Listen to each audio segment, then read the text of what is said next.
Meanwhile, if you want to know how expensive it is to house illegal immigrants in this city where we got 56,000 and have had over 700,000 pass through, look at these other historic programs in our past that we've paid for and compare it to illegal immigration. World War I, $334 billion. The Apollo program, $257 billion. Space program overall, $150.7 billion.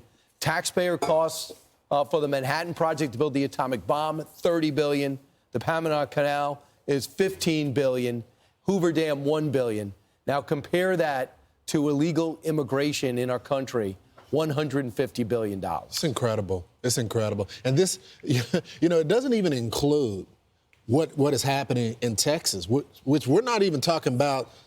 We're talking about the feds. Right. We're not even talking about what the state of Texas has to pay. We don't get reimbursed for it because we have a surplus in our state. We don't have debt in our state. We've been paying to secure the border. If you go out to the border, there are no border agents that are there on the front line because they're processing. Right. They can't do their job. Someone has to pay for that. So the state has been paying for that. This is unbelievable. That is so much money that we could be doing to get our vets that are homeless off the street, people that are living in poverty, fix our schools. We got kids that can't even read, but we're paying for all of this. But and the number that is the real tell is the one in the upper right-hand corner, and this is just for 1 year. Illegal migration has cost taxpayers $150 billion.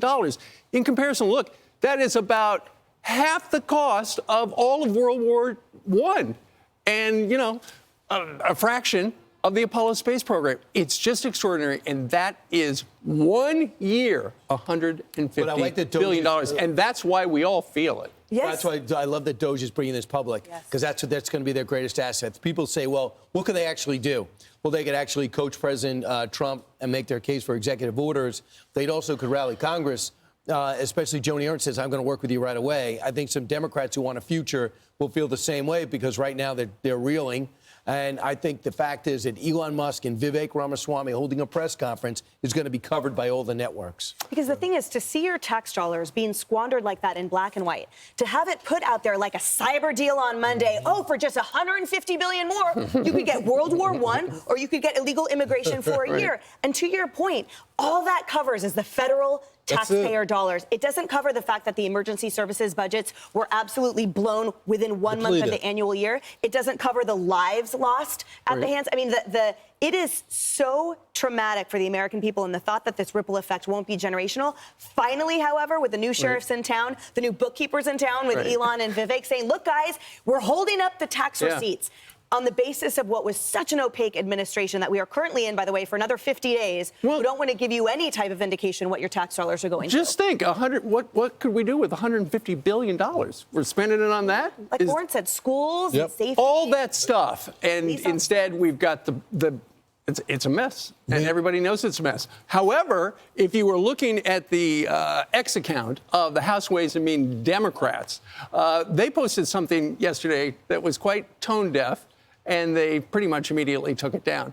And they said, and here we were thinking y'all couldn't afford eggs. And as you can see, that's with a screenshot of a post by a journalist that said, record air travel, holiday shopping busting records, stock market at all-time highs, the economy is the worst ever, some Pollyannas whine.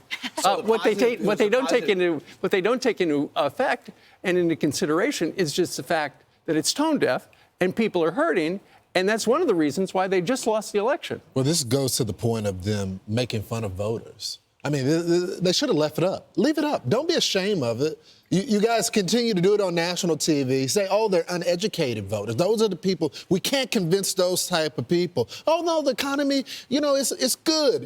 Inflation was just transitory. It's line after line telling voters they're not smart enough to understand their situation. And I think just be open with it. Don't try to hide it because the people already know the condescending tone that they continue to use with the voter. They're not smart enough to understand how things work. Yes. And the irony, by the way, is that reflected consumer optimism in the future.